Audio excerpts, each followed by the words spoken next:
Meu nome é Sérgio Luz e Souza, sou professor em escolas públicas e hoje eu trouxe mais um tópico para falar a respeito, que é formação.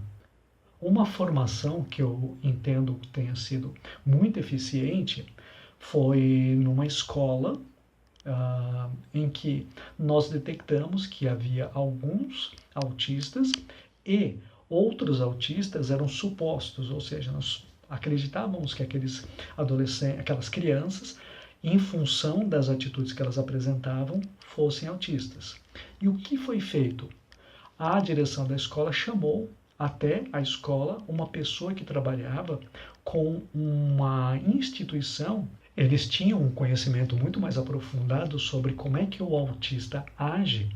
E quando essa pessoa trouxe essas informações para nós, isso ajudou muito, porque muitas das atitudes que nós tínhamos e que eram equivocadas para com o autista, tornaram-se diferentes, porque nós entendemos um pouco melhor o porquê que aquela criança estava agindo daquela maneira.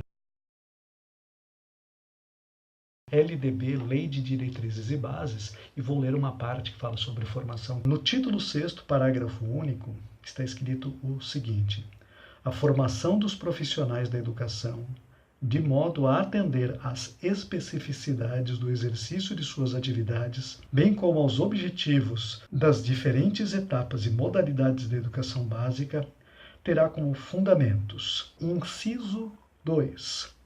A associação entre teorias e práticas mediante estágios supervisionados e capacitação em serviço, que menciona a relação entre teoria e prática. Ou seja, quando nós vamos para a universidade ou quando a pessoa faz o magistério, nós temos essas duas coisas. Primeiro, na universidade, a maior parte são teorias. Os pressupostos teóricos serão diferentes. Cada curso tem alguns elementos, alguns textos teóricos que eles são específicos.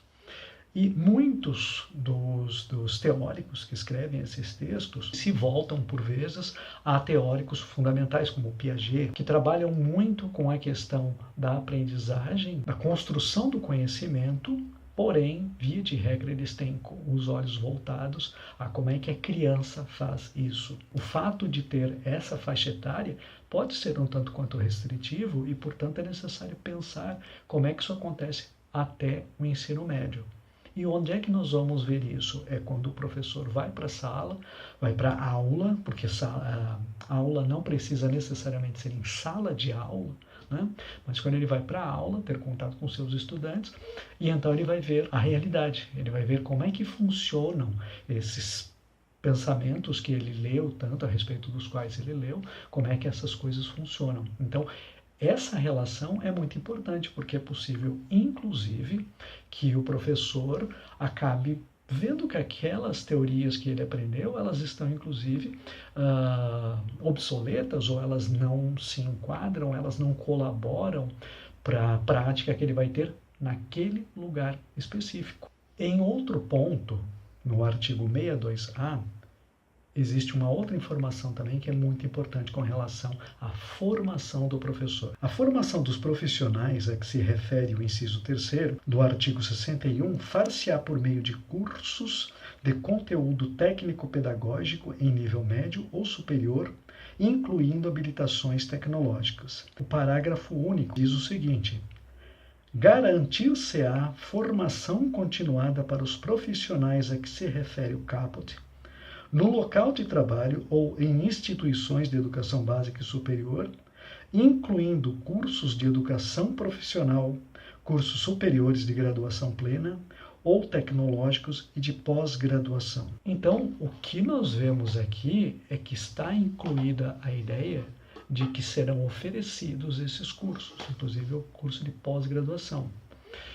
Quem vai oferecer? Serão as administrações municipais e estaduais ou federais, é o que elas devem oferecer também. Lamentavelmente, é muito difícil nós vermos isso. Portanto, quando nós lemos garantir-se-á, o entendimento que eu tenho é que alguém vai garantir, e quem deverá garantir são as instituições mantenedoras dos professores. Eu não menciono muitas instituições federais, Porque, segundo eu entendo, os professores dessas instituições têm uma realidade bastante diversa e melhor do que as nossas nos ensinos municipal e estadual. Mas seja como for, o que eu apreendo dessa informação é que essas instâncias, né, a instituição para a qual nós trabalhamos, seja ela municipal ou estadual, seria a garantidora disso. Eu não tenho conhecimento de qualquer pessoa a quem tenha sido garantido esse tipo de coisa. Inclusive, porque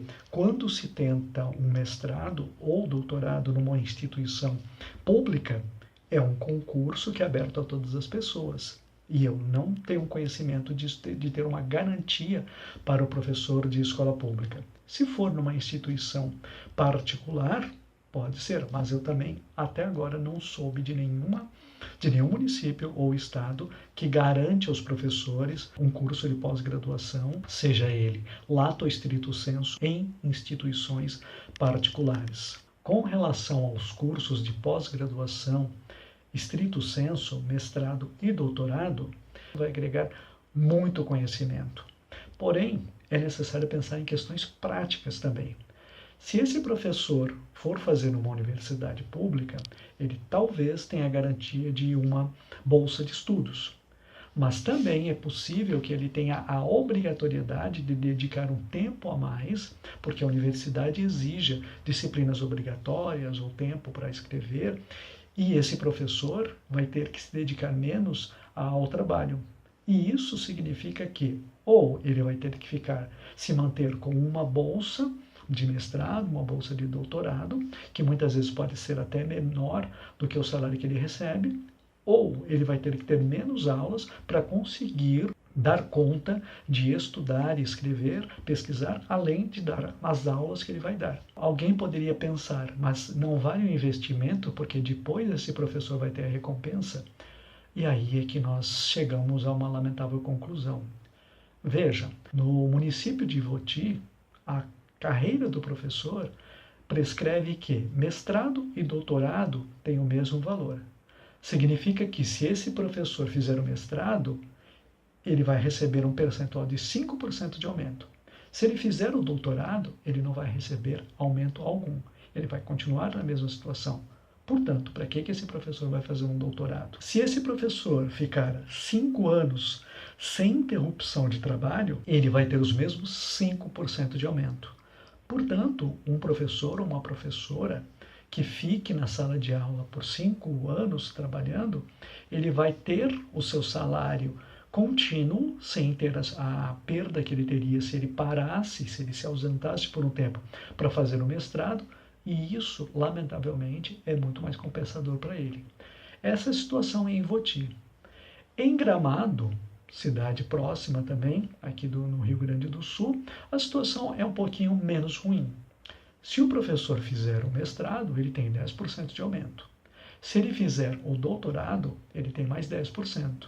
Ou seja, esse professor vai estudar durante 6 anos, vai ter um aprofundamento enorme com relação aos conhecimentos que ele vai trazer para a aula para o aluno e vai ter apenas 20% de aumento. Um salário normalmente bastante baixo, que não chega a R$4.000 para 40 horas, e ele vai ter o quê? Um aumento de 20%. É óbvio que isso é uma chamada para o professor não se aprimorar, não formalizar seus estudos. Muito embora nós saibamos que nos discursos eleitorais sempre se diz que se valorizará a educação. Mas na hora da prática a gente vê que as coisas são bastante diferentes. Ok, muito obrigado pela atenção de vocês e até